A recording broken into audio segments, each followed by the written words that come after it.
So we're coming up on 2025, and this is the time of year where everyone decides it's time to quote, reinvent themselves. But do you ever feel like when you do that, you're living someone else's life? Or maybe you've just felt like you're stuck playing a role that doesn't even fit you, and you have no idea how the hell you even got there. Like, when's the last time you actually felt like you? Not the version of you that's just trying to keep up or fit in or check a bunch of boxes that everyone's telling you, but the real you. Because now with social media and everything, like your mind has been hijacked by all of the noise, the myths, and the patterns that you didn't even realize were running the show. And your first thought is usually something along the lines of, like, damn, I really need to find myself.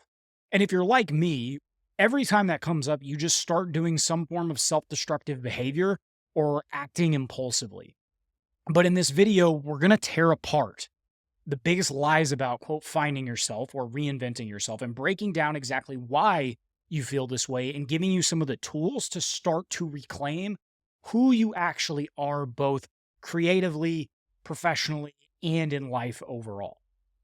And so there are these myths about finding yourself, right? And so I want to talk about a couple of those because we've been sold it. And the myths are everywhere. And so the first myth is that finding yourself is about discovering something hidden or something outside of you. And this is the OG myth, that the idea that your ideal self or your real self is buried somewhere just waiting to be uncovered, right? But you don't find yourself. You create yourself. The real you isn't sitting around in the shadows waiting for some kind of magical epiphany. It's built brick by brick through the choices that we choose to make and the risks that we take and the actions that we show up for every single day. So instead, it's worth searching and starting to experiment. Like, if you want to feel like yourself again, go do something that feels like it's yours. Go do something where you don't feel like a fish trying to climb a tree, because everybody on earth, we have our own lanes. So start to make some of those moves. Another myth is that we'll feel like ourselves once we achieve XYZ. And this is a sneaky one because it's this lie that you're going to feel whole once you hit that certain big milestone or get a promotion or lose the weight or move to the new city, whatever. But the problem with this is you're tying your identity to something outside of you, to something that doesn't have to do with the internal part of you. Because what happens, and this has happened to me so many times with some of the goals I've had and some of the career moves that I've made, is that you start to realize that you're still carrying the same baggage that you had before you even achieved the thing. And this is because identity and who we are and our sense of self is not an achievement. It's alignment. It's an ongoing process. And so that's why nothing feels like it's you. Like, what can I do today that matches who I want to be and is going to give me that sense of emotional fulfillment for what I'm doing? And if you don't know what it is, then odds are you have not even done the thing, or you haven't put enough time into things that you actually genuinely enjoy. That brings us into another myth, which is that, like, the true version of you, this higher version of you, you're already it. It's just about doubling down on who you are. And a lot of people are scared because they're sold all of these things from social media. And this one's typically more for the overthinkers, because we've been told that, this true version of us is out there. And like this, our identity is some fixed puzzle piece, and we just got to snap it into place. But we're not just some static masterpiece.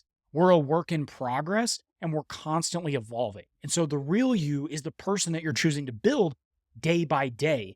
And clinging to these old versions of you are only going to continue to hold you back. So give yourself some permission to change. Drop the old labels and the outdated stories and start asking yourself, like, who do I want to be now? What's the version of me? Like, however I want to see myself in the world, how do I bring that to life?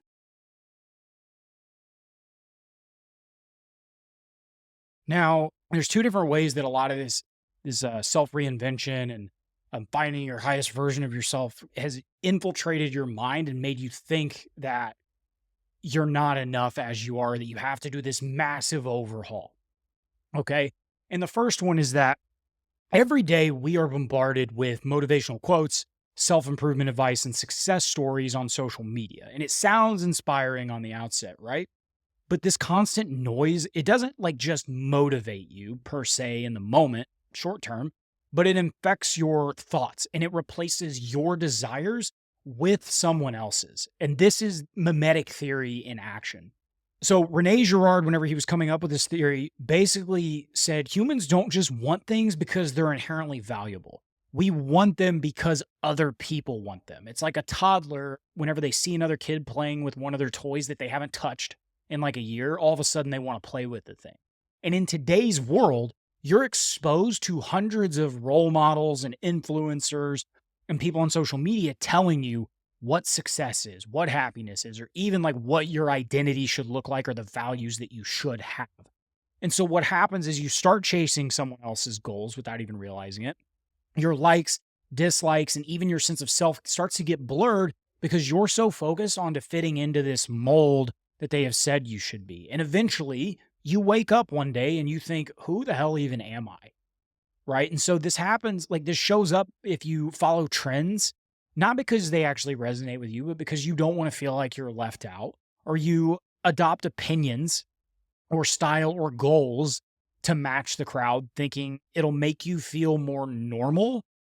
But that actually doesn't work either. And so you end up losing touch with your internal compass and your creativity dries up and you feel like this hollow version of yourself that like it makes it feel impossible that you're even going to find that version of you again. And so the first thing that you have to do when these types of things happen is you have to detox from all the noise. So you have to take a step back from self-improvement content and social media for a week or so and replace it with like silence, journaling, or just doing something only for you and just doing things by yourself. No audience, no validation for it. Just do things for the sake of it. And so at this point, you're going to want to start to audit some of your desires. So you're going to write down the things that you're chasing after and you're going to ask, like, do I actually want this? Or do I want it because someone else has told me this is the thing that I should want? And of course, if it's the latter, just drop it. And so once you've worked your way through all of these things to find out, what do I actually want versus what I don't want, you now need to reclaim some of your originality. Do something weird or bold or something that is totally you, like something that reminds you of who you were before all the noise got in your head. So something for me was, in 2020, when we were kind of forced to do a lot of this stuff, I got back into anime. And as a kid, I loved it. And I just didn't watch it for a number of years because it was, quote, uncool. And of course, I started getting into it. And all of a sudden, I started having all these creative ideas and other things I wanted to do as a byproduct. And I haven't stopped since. And I've loved every second of it. And I actually feel like I have some originality that other people don't. And I think ultimately that's what we're after, is we're after a feeling like we are liked and we're original, and we are different from everyone else, but people still accept us. But the only way people will start accepting is if you accept yourself as you are. Let's look at it like this. If you haven't read Dr. Lisa Feldman Barrett's How Emotions Are Made, highly recommend, just as a model of a way you can see how your brain works. So your brain, it's not just reacting to a bunch of things that's happening.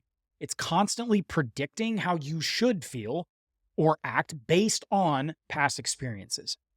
And this sounds like this is a good thing, but it's not, because these predictions are the exact reason that you keep making suboptimal decisions that don't align with the version of you that you want to be or don't align with the real you. Because your brain uses emotional memories as kind of like a shortcut. So if something felt bad in your past, your brain assumes it'll feel bad again.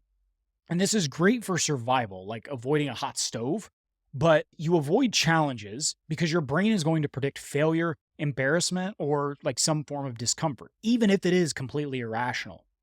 And so you stick to old patterns that feel safe, even though those are the exact same patterns that are keeping you stuck. And this usually happens from falling into like tutorial hell or constantly looking up self-improvement advice or learning for the sake of learning, even though you're not actually applying things to life. You're just taking in a bunch of information, but you're not actually doing anything with it. And so instead of creating a new future, you're replaying an emotional script from your past. And your emotions ultimately drive your decisions to do things and the actions that you take. And so you don't take risks because last time this thing didn't work out. And you hold back creatively because what if people judge me? Or you settle for less because what if I happen to fail doing this thing? Or what if I waste time and it doesn't work out? Right? And so the result is you feel trapped in this smaller version of yourself and you're unable to grow, you're unable to evolve, or you're unable to feel truly aligned with the life that you ultimately want to live. And this doesn't mean you're not going to have hardships along the way. Like those, it's just a byproduct. It's about acceptance, but then also realizing like you do have an opportunity to do things differently. And so you want to be able to challenge the predictions that your brain has. So whenever you feel this sort of resistance or emotion, stop and ask yourself, like, what am I predicting that will actually happen? And is this prediction actually true? Or is it just a memory that I've now outgrown at this stage in my life? And once you've asked this question, you can start to reframe your past. So you can look at past failures and write down the things that they taught you, not just how they made you feel. So for me, whenever it came to, I'll use YouTube as an example. Like for a while, my videos didn't do anything. And I've been off and on for a while, but I'm slowly like, I've gotten to where I actually really enjoy doing this. But I started to look back and I was like, okay, I tried all this overproduction stuff. Like I learned that that took a lot of time and it ultimately sucked energy out. Whereas this format, I'm a lot more active and can do more of it. And so I improved it. And I've improved my speaking skills, the way that I present, all of those things. So now I actually like doing this and I can continue to do it no matter if a video flops or gets a lot of views, whatever. Right. And so the goal here is like whenever you're rewriting the script, you have to take small controlled risks that challenge your predictions. So in the case of me making YouTube videos, it's just doing things that are maybe a little less scripted, less refined, not overthinking title, thumbnail, and all that, and just sending it, see what happens, take the data, and then move forward because each one is getting better as I'm doing this. And so if you fear rejection of some kind or you fear judgment, like share it with somebody. Like it might be a little bit controversial and you'll notice that even though it might be, it's not usually as bad as what your brain is making it out to be. And a lot of people tend to respect you more for just voicing your opinion in a way that obviously is not degrading them, but just stating like, I disagree because of XYZ reasons. All right. And so once you've done that, you're just going to want to build an evidence bank. Okay. And this is where confidence comes from. Confidence just comes from having evidence confirming your thoughts over and over. And so keep track of every time things went better than predicted and use this as proof that you're capable of more than just your past emotions and what they suggest. So now that you know what's hijacking your mind and sabotaging your decisions, we can start to take a little bit more action in terms of overcoming that. So in this next section, we're going to dive into some of the exact steps that you can take to stop feeling like a stranger to yourself and start reconnecting to this real version of you. All right. And so there's 4 core archetypes that I've been able to conceptualize in my head and model that people generally can kind of fall into. So the first is the rebel. And the energy that the rebel has is breaking the rules, challenging the norms, and pushing boundaries in that aspect. And typically the things that are going to drive you is a deep dissatisfaction for, quote, the way things are and a hunger to carve your own path. All right. And so the strengths of the rebel is typically unapologetic authenticity and the ability to inspire change and disrupt the status quo. However, there are a couple pitfalls being like you can become contrarian just for the sake of it and lose focus on those meaningful goals. So the importance in terms of like how we embrace it is identifying one area of life where you feel trapped by convention and do something a little bit more bold to break free. And this could very well be what a lot of entrepreneurs do is they just start their own business and they say bye to the whole 9-to-5 corporate path. Not saying that's for everybody, but this is a lot of times what rebels do where they create their own path. So the second archetype typically is going to be more of the philosopher. And so the energy of the philosopher is seeking truth, exploring deep ideas, and finding some form of meaning in everything. And so typically what's going to drive the philosopher is a fascination with understanding the why behind everything, yourself, the world, and your purpose. And I tend to fall more into this category, but it's also important to keep in mind none of these are static. Like you're going to flow in and out of each of these. But the strength of the philosopher is deep introspection and intellectual curiosity and the ability to connect abstract ideas to real world problems. Okay. And so obviously some of the pitfalls that are going to come with this are going to be overthinking and getting stuck in analysis paralysis. But you can embrace this by dedicating time each day to just explore a new philosophical idea or journaling about what in your life has the deepest questions. The third archetype is the storyteller. So the energy that you're going to have here is capturing human experiences and emotions in a way that deeply resonates with others. And so what typically drives desire to communicate, connect, and make people feel understood. And so this means that your strengths are typically going to be empathy and emotional intelligence and the ability to translate complex experiences into some form of a relatable narrative. Now, you can get stuck in telling stories about the past instead of creating a new future. But if you start sharing your story, even if it is messy, whether through writing, speaking, art, music, whatever it is, it'll let others see your perspective. And then the fourth archetype is going to be the alchemist. And so the alchemist is basically you are transforming chaos into beauty and turning challenges in your life into growth and making the impossible happen. And so you typically are going to have a love for creating something extraordinary out of raw materials, whether that's art, ideas, music, or your own life. And typically strengths are going to be a little bit more around resilience and adaptability and the ability to see opportunities where others see obstacles. It's easy to get consumed by chaos without finding the balance that you need to sustain creation, but you can embrace it by taking one chaotic area of your life and turning it into a project. Instead of fearing the mess, use it as fuel for something amazing. And I think these four archetypes are all for people who are relatively creative and want to start to create a path in your own life. And you can start to apply these identities to yourself and seeing which one resonates with you at the current period of time. So, how do we actually apply these archetypes? Step one is identify your current archetype. All right. And so reflect on these four archetypes, and there will be a worksheet in the description that you can use for Google Docs or whatever, just to kind of get all of this out onto something physical. But you need to ask yourself which archetype's energy resonates the most with where I want to go in my life. And if you're stuck, just think about some of the following, like what drives your decision? Is it breaking rules, seeking experiences, finding truth, or creating from chaos? Like when do you feel the most alive? What do you naturally gravitate towards in your creativity or in your work or in your own life? And so you're not limited to just one archetype either, right? Most people are going to identify strongly with one, but have elements of another that you can embrace and blend into who you are. And so step two is going to be start to align your daily actions with your archetype. So once you know the archetype that you have, the next step is to make sure that your actions and choices start to reflect it.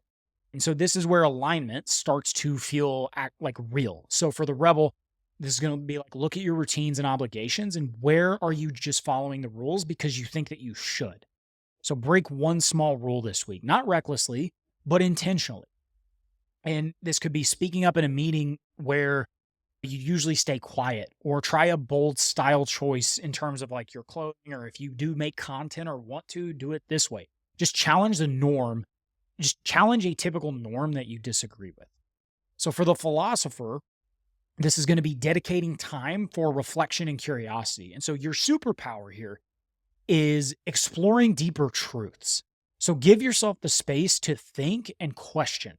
So set aside 30 minutes each day for journaling or meditating or diving deep into a book that challenges your own perspective in the way that you see the world. For the storyteller, you're going to want to share your experiences in a way that connects with others. So this could be through writing, speaking, or even just casual conversations. So your story that you have has power. So use it. So start, some sort of project on social media or just on the internet, or create art that reflects your own personal journey. And so for the alchemist, this is going to look like taking one chaotic area of your life and use it as an opportunity and for transformation. So where is it that you feel stuck? How can you use that energy to create something meaningful? Simple example, take a messy workspace or relationship or a project and commit to organizing or reshaping it into something that actually inspires you, so that every time you sit down to work or whatever, you're ready to go, because whether it's making everything clean, it could be making everything messy if that's just how your brain works. But start to get into that mode where you're starting to make environments that support you rather than keep you stuck where you're at. And so the third step is you need to start using this archetype as a decision-making filter. And so this is about removing the noise and making decisions that feel more like you. Okay, so ask yourself, does this decision align with my archetype? Does this opportunity reflect the person that I want to be, or am I doing it because I think I'm supposed to? So if you're the rebel, is this decision breaking you out of a mold or keeping you in it? If you're a philosopher, does this path give you room to explore or think deeply? If you're the storyteller, will this experience help you connect with others through your story? And as for the alchemist, is this challenge something you can turn into an opportunity? Then, after you've done all that, we're going to start to evolve our archetype over time. So you're not locked into this one archetype forever. Your identity is fluid. And as you grow, your archetype might shift. And there are times when one might be more appropriate than the other. Or you might very well embody multiple archetypes at once. And so the real question is, how do you start to evolve? And so periodically, you just want to check in with yourself. Does the way that I'm acting in terms of like this archetype, does it still feel aligned with who I am? Or am I leaning too heavily into one aspect of my identity and neglecting others?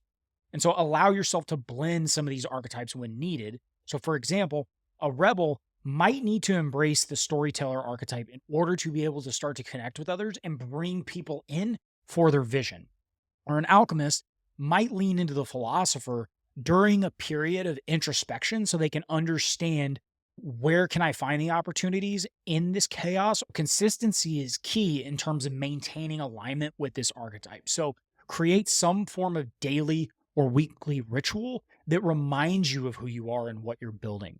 And so the examples could be doing something small each day that challenges a norm or pushes boundaries. It could be spending time journaling, meditating, or exploring a thought-provoking topic. One of my favorite things to do here is I literally will just go for a walk, just my Apple Notes open, and just brain dump. As I'm going through this, I will start to find connections and new ideas that I can use, whether it's for content, running the company that I work for, all of those things. You can share a story or an insight with someone, even if it's just a conversation with a friend, or you can identify a messy area of your life and start to take action on it and transform it. And so how do you know if you're actually successful in doing this? Your decisions will start to feel more authentic, and you're going to be convicted in your decisions. They're not going to feel forced anymore, and you're not going to be fighting yourself as much. You stop chasing trends and external validation because your direction is rooted in, you feel a sense of momentum, not because everything is perfect, but because you're moving in a way that reflects your values and passions.